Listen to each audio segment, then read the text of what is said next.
ഇതുപോലെ വളരെ പഴുത്ത ഏത്തപ്പഴം ഉണ്ടോ നിങ്ങളുടെ വീട്ടിൽ?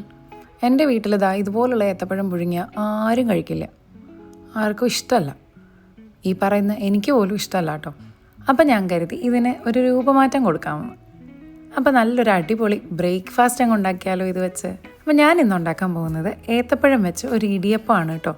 അപ്പോൾ അതിനായിട്ട് ഇതുപോലെ 2 ഏത്തപ്പഴം ചെറിയ കഷ്ണങ്ങളായിട്ട് മുറിച്ചിട്ട് ആവിയിലൊന്ന് പുഴുങ്ങാൻ വെക്കുന്നുണ്ട്. ഒരു 7 മിനിറ്റ് കഴിഞ്ഞപ്പോഴത്തേക്കും നമ്മുടെ ഏത്തപ്പഴം നല്ല അസലായിട്ട് വെന്ത് വന്നിട്ടുണ്ട്. ഇനി നമുക്ക് ഈ പുഴുങ്ങിയ ഏത്തപ്പഴം ഒരു പ്ലേറ്റിലേക്ക് മാറ്റാം. ഇനി ഈ പുഴുങ്ങിയ പഴത്തിൻ്റെ ചൂടൊക്കെ ഒന്ന് മാറിക്കഴിയുമ്പോഴത്തേക്കും നമുക്കിത് മിക്സിയുടെ ചെറിയ ജാറിലിട്ട് ഒന്ന് നല്ല പേസ്റ്റ് പോലെ അരച്ചെടുക്കാം. അപ്പോൾ ഇത് അരച്ചെടുക്കുന്ന സമയത്ത് ഞാൻ ഇതിലേക്ക് ഒരു 2 ഏലക്കയുടെ കുരു കൂടി ചേർക്കുന്നുണ്ട്. അപ്പോൾ ഇത് ഈ ഏത്തപ്പഴം മിക്സിന് ഒരു പ്രത്യേക ടേസ്റ്റ് തരും. അപ്പോൾ അരച്ചെടുക്കുമ്പോൾ ആവശ്യമെന്നുണ്ടെങ്കിൽ കുറച്ച് വെള്ളം കൂടി ചേർത്തിട്ട് ഈ ഒരു പരുവത്തിൽ അരച്ചെടുക്കണം. ഇനി നമുക്ക് മറ്റൊരു പാത്രത്തിലേക്ക് 1 കപ്പ് അരിപ്പൊടി, ഞാൻ ഇടിയപ്പപ്പൊടിയാണ് എടുത്തിട്ടുള്ളത്, നമുക്ക് ഇടിയപ്പമാണല്ലോ ഉണ്ടാക്കാനുള്ളത്. അപ്പോൾ ഇടിയപ്പപ്പൊടി എടുക്കാം. ഇനി അതിലേക്ക് ആവശ്യത്തിന് ഉപ്പ് ചേർത്ത് കൊടുക്കാം.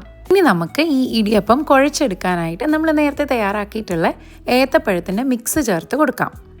അപ്പോൾ ആ മിക്സ് ചേർത്തിട്ട് നമ്മൾ നന്നായിട്ട് കൈ വെച്ചത് കുഴച്ച് യോജിപ്പിച്ചെടുക്കണം. അപ്പോൾ കൈ വെച്ച് മിക്സ് ചെയ്യുമ്പോൾ വെള്ളം പോരാന്നുണ്ടെങ്കിൽ വളരെ കുറച്ച് ചൂടുവെള്ളം ഇതിലേക്ക് ചേർത്ത് ഇതുപോലെ നല്ല മയത്തിൽ കുഴച്ചെടുക്കണം. അപ്പം മാവ് കുഴച്ചെടുക്കുമ്പോൾ ഇതിൻ്റെ കൺസിസ്റ്റൻസി ഭയങ്കര ഇമ്പോർട്ടൻ്റ് ആണ് കേട്ടോ. ഒരുപാട് കട്ടിയാവാനും പാടില്ല, എന്നാൽ ഒരുപാട് ലൂസ് ആവാനും പാടില്ല. നല്ല സോഫ്റ്റായിട്ട് കുഴച്ചെടുക്കണം. ഇല്ലെങ്കിൽ ആ സേവനാഴിയിൽ കൂടെ അത് വരാൻ കുറച്ച് ബുദ്ധിമുട്ടായിരിക്കും. അപ്പോൾ നമ്മൾ ആവശ്യത്തിന് മാവ് നമ്മുടെ സേവനാഴിയിലേക്ക് ഇട്ട് കൊടുത്തിട്ട് ഇതൊന്ന് പിഴിഞ്ഞെടുക്കുകയാണ്. അപ്പോൾ ഞാനിവിടെ ഇടിയപ്പം ചുറ്റിച്ച് വെക്കുന്നത് വാഴയിലയിലാണ്.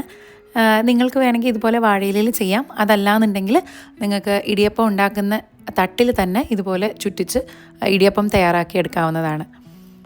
അപ്പോൾ നമ്മൾ എടുത്തിട്ടുള്ള വാഴയിലയിൽ ആവശ്യമനുസരിച്ച് ഇടിയപ്പത്തിൻ്റെ വലിപ്പം എത്ര വേണോ അതനുസരിച്ച് മാവ് ചുറ്റിച്ച് കൊടുക്കാവുന്നതാണ്.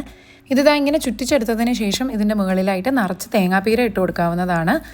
അപ്പോൾ ഇവിടെ അദ്വിക്കൊന്നും തേങ്ങാപ്പീര വലിയ താല്പര്യമില്ല, അതുകൊണ്ടാണ് ഞാനിത് ചേർക്കാത്തത്. ഇനി തയ്യാറാക്കി വെച്ചിട്ടുള്ള ഇടിയപ്പം ഒരു ഇഡ്ഡലി തട്ടിൽ വെച്ചിട്ട് വേവിച്ചെടുക്കാൻ പോവാണ്. ഇപ്പോൾ ഞാൻ 5 മിനിറ്റ് ഇഡ്ഡലി പാത്രത്തിൽ ആവിയിൽ വെച്ച് വേവിച്ചെടുത്തിട്ടുണ്ട്. നമ്മുടെ സ്വാദിഷ്ടമായ വെരി ഈസി ആയിട്ടുള്ള ഹെൽത്തി പഴം ഇടിയപ്പം ഇവിടെ റെഡി ആയിട്ടുണ്ട്. ഇത് കുഞ്ഞുങ്ങൾക്കൊക്കെ ഒരുപാട് ഇഷ്ടപ്പെടുന്ന ഒരു ബ്രേക്ക്ഫാസ്റ്റാണ്. നിങ്ങൾക്കിപ്പോൾ സ്കൂളിലേക്ക് കൊടുത്തുവിടാനൊക്കെ എളുപ്പത്തിൽ ഉണ്ടാക്കാൻ പറ്റുന്ന ഒരു പലഹാരമാണിത്. അപ്പോൾ ഇത് കൂട്ടി കഴിക്കാൻ വേറെ സൈഡ് ഡിഷിൻ്റെ ഒന്നും ആവശ്യമില്ല. എങ്കിലും ചിക്കൻ കറി, മീൻ കറിയുടെ ഒക്കെ കൂടെ ഇത് സൂപ്പറാണ്. അപ്പോൾ എല്ലാവരും ട്രൈ ചെയ്ത് നോക്കിയിട്ട് എങ്ങനെയുണ്ടെന്ന് പറയണേ. ഇതുപോലുള്ള വീഡിയോസിനായിട്ട് എൻ്റെ ഈ ചാനൽ സബ്സ്ക്രൈബ് ചെയ്യാനും മറക്കല്ലേ. അപ്പോൾ മറ്റൊരു വീഡിയോയുമായി നെക്സ്റ്റ് ടൈം കാണാം. അതുവരേക്കും ബൈ.